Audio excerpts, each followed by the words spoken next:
So, James Lowe, good to see you. I saw you up on the pitch there earlier on. We were up in the top corner. You were standing there signing jerseys and autographs while poor Jordan Larmour was having his lungs run out of him. How did you get away with that one? So I'm more efficient in in how I prep for the day. No, Jordan's in a different stage of his rehab running. So his is a bit more gruesome today, and then mine will be a little bit harder tomorrow because then I need 2 days to recover with the weekend. So, no, I had my fair share of running, but unfortunately for him, like I said, he's got to blow a few cobwebs out quite quickly. Yeah. So you're back. It's just this week you've come back after you're kind of a few weeks off after New Zealand, is it? Yeah, I hurt my Achilles in the first test match. Nothing too crazy, but something they were hoping it was just going to settle down. Unfortunately, it didn't. So I'm just on a wee return to play at the moment. But we've still got a few weeks before round one, and sure, look, hopefully when that comes around, I'll have my hand up and I'm ready to rumble. And how has it been coming back in? Like I would say, like I was saying to Leo, the way the season ended with Leinster, for example, and a lot of the other provinces as well, there's probably a bit of doom and gloom around them. And then all of a sudden, Ireland go and they win a test series in New Zealand. And for yourself, you obviously get to spend a bit of time at home and come in. Is it completely mentally refreshed now over the last few weeks? Yeah. Like we were fortunate enough to get 5 weeks off, and that was amazing. Like I don't think any of the provinces gave their boys 5 weeks off, but Leo and Stu thought 5 weeks will be good for the boys. You can come back in refreshed mentally, ready to go for another 50 odd weeks of rugby. So it was obviously horrific to have lost in the final like we did, and then to go to New Zealand and put in 3 very good performances. We won 3-2, really, didn't we? Won one of those multi All Black games, and then went on to win 2 test matches as well. So all in all, it was an amazing summer. Yeah.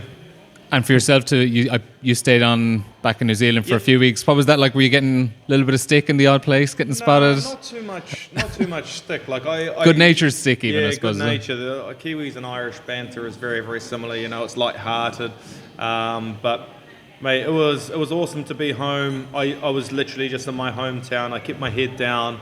Only my friends knew I was home and where I was going to be, so I kind of liked it like that. But I found after a while I was having the same conversations with the same, everyone, like, oh yeah, it was amazing to beat New Zealand. Oh yeah, I head back in a couple of weeks. Oh, it was such a good decision of you to go to Ireland. Oh yeah, it was. Like, looking forward to getting back. Oh, you're going to get back. I just kept repeating the same convo to everyone. But mate, my wife and I absolutely loved our time back in New Zealand, but we wanted to get back and rip into things, sure. And just one final question for me then. A couple of new signings have arrived, but Charlie Ngatai, another old chief. Yep. Have you been showing him around the place? Have you been getting, been kind of acquainting him with Ireland? How well would you have known him from?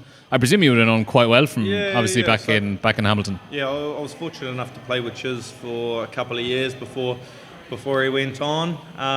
He's a legend of a bloke. Huge family man, 4 kids. Crazy household, but yeah, he's a very, very good rugby player, and I think he'll be an awesome asset for us. If you watch him against Leon, he would pretty much run the cutter from 12 for them. He's awesome. He's a bit of an older head now. The game intrigues him. He'll always question things and will analyse games in a very coaching sort of manner. So.